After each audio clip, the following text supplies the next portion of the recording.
Kesineni Nani AP రాజకీయాల్లో 3 రోజులుగా ఈయన వ్యవహారం హాట్ టాపిక్. మీడియా ముందుకొచ్చిన ప్రతిసారి ఏదో ఒక బ్రేకింగ్ న్యూస్ కి కారణమవుతున్నారు. కాకపోతే ఒకసారి మాట్లాడింది మరొకసారి రిపీట్ చేయడం లేదు. అందుకే నాని మనసులో ఏముందో అంతుపట్టడం లేదు. వచ్చిన రాయబార్లు ఒక్కటి చెప్తే నాని మరోలా చెప్తున్నారు. ఇంతకీ నాని మనసులో మాట బయటపడేదెలా? ఎంపీ కేసినేని నాని మాటలు అంతుపట్టడం లేదు. ఒకసారి తానే పోటీలో ఉంటానంటారు, మరోసారి స్వతంత్ర అభ్యర్థిగా పోటీ చేస్తానంటున్నారు. టీడీపీ అధినేత ఏం చెప్తే అదే అంటారు. ఈ ఫ్లైట్ కాకపోతే మరో ఫ్లైట్ అంటారు. విజయవాడ ఎంపీగా 3వ సారి తానే గెలుస్తారని చెప్తూ తనపై కేసినేని చిన్ని గెలిస్తే మాత్రం తప్పేంటని ప్రశ్నిస్తారు. టోటల్ గా గత 3 రోజులుగా కేసినేని నాని వ్యవహారం కాస్త కన్ఫ్యూజన్ గానే ఉంది. టీడీపీ నుంచి వచ్చిన 3 నేతలు ఎంపీగా పోటీ చేయొద్దని చెప్పారని బయటకు వచ్చి చెప్పారు. వాళ్ళేమో కేవలం తిరువూరు సభ గురించే మాట్లాడడానికి వచ్చామని తమెక్కడ అట్లాంటి టాపిక్కే తీసుకురాలేదంటున్నారు. మొత్తంగా కేసినేని నాని వ్యవహారంలో ఏం జరుగుతుందో అర్థం కావడం లేదు. కాకపోతే కేసినేని నాని ముందు నుంచి కొన్ని డైలాగులు చెప్తున్నారు, వాటినే రిపీట్ చేస్తున్నారు. వాటిలో ముఖ్యమైనది పార్టీలకు రకరకాల స్ట్రాటజీలుంటాయి, అందుకే తనను మార్చాలనుకుంటున్నారు అని చెప్పారు. రెండవది ఏదేమైనా అధినేత మాటకు కట్టుబడి ఉంటాను అని. మూడవది విజయవాడ ఎంపీగా 3వ సారి తానే గెలుస్తా అంటారు. అసలు టీడీపీ టికెట్ తనకి ఇవ్వడం లేదంటూనే ఇలా మాట్లాడడం వెనుక ఏదైనా అంతర్యం ఉందా? ఆఫ్ ది రికార్డ్ అనుకుంటున్నది ఏంటంటే కేసినేని నాని బీజేపీలోకి వెళ్తారు అని. నాని అంటున్నట్టు ఇది టీడీపీ స్ట్రాటజీయేనా? ఏమో, ఆ విజయం మున్ముందు తెలుస్తుంది.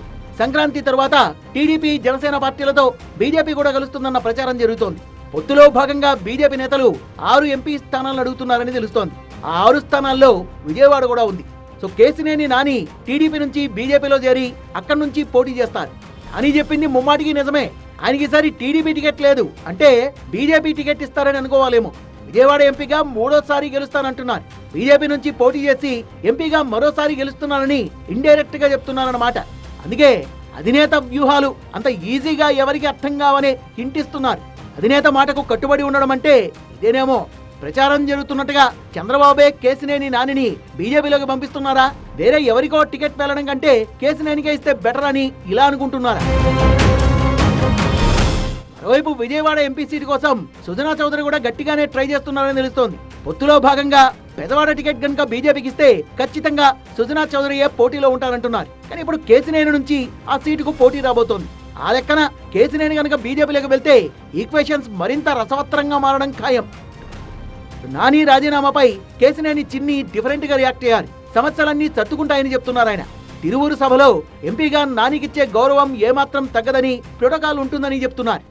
ఆయన మా ఎంపీ, తప్పకుండా ఆయనకి అన్ని ప్రోటోకాల్స్ ఉంటాయి, తప్పకుండా వస్తారని అందరం కలిసి కరెక్ట్గా సభను విజయవంతం చేద్దామని ఆశిస్తున్నాం. సార్, ఇంకా అంటే రీసెంట్గా జరిగింది ఆయన రాజీనామాకు సంబంధించి పార్టీని వేడతానని చెప్పేసి కూడా పొద్దున పోస్ట్ ఒకటి పెట్టారు. అవన్నీ నేను చూడలేదు, దాని గురించి నేను కామెంట్ ఇచ్చాను కదా. నేను సభ గురించే, ఏర్పాట్ల గురించే చెప్పగలను, మిగతా అన్ని అధిష్టానం చూసుకుంటాను. నా తెలియని విషయాలు నేను మాట్లాడలేను. ఏదేమైనా ఎంపీ కేసినేని నాని టీడీపీని వేయడం దాదాపు ఖాయమైనట్టే అనే ప్రచారం గట్టిగా జరుగుతోంది. అధిష్టానం కూడా జరగాల్సిన నష్టం జరిగాక రంగంలోకి దిగిందని మాట్లాడుకుంటున్నారు. తొమ్మన్న తర్వాత ఇంకా పార్టీలో ఉండడం సరికాదు అనడంతో టీడీపీ అధిష్టానం నుంచి కనకమేడల రంగంలోకి దిగారు. కేసినేని నానితో చర్చలు జరిపారు. ఇవి చర్చలు కాదు, బుచ్చగింపులు అంటున్నారు. ఇప్పటికే టీడీపీని వీడుతున్నట్టు ప్రకటించిన కేసినేని నాని తాను 4 రోడ్ల మధ్యలో ఉన్నానని, ఏ రోడ్లో వెళ్లాలో నిర్ణయం తీసుకోవాల్సిందని చెప్పుకొచ్చారు. తన అనుచర వర్గంతో మాట్లాడి నిర్ణయం తీసుకుంటానన్నారు. అంటే స్వతంత్ర అభ్యర్థిగా పోటీ చేయడం, లేదంటే పార్టీ మారడం అనే ఆప్షన్స్ చూస్తున్నారని టాక్.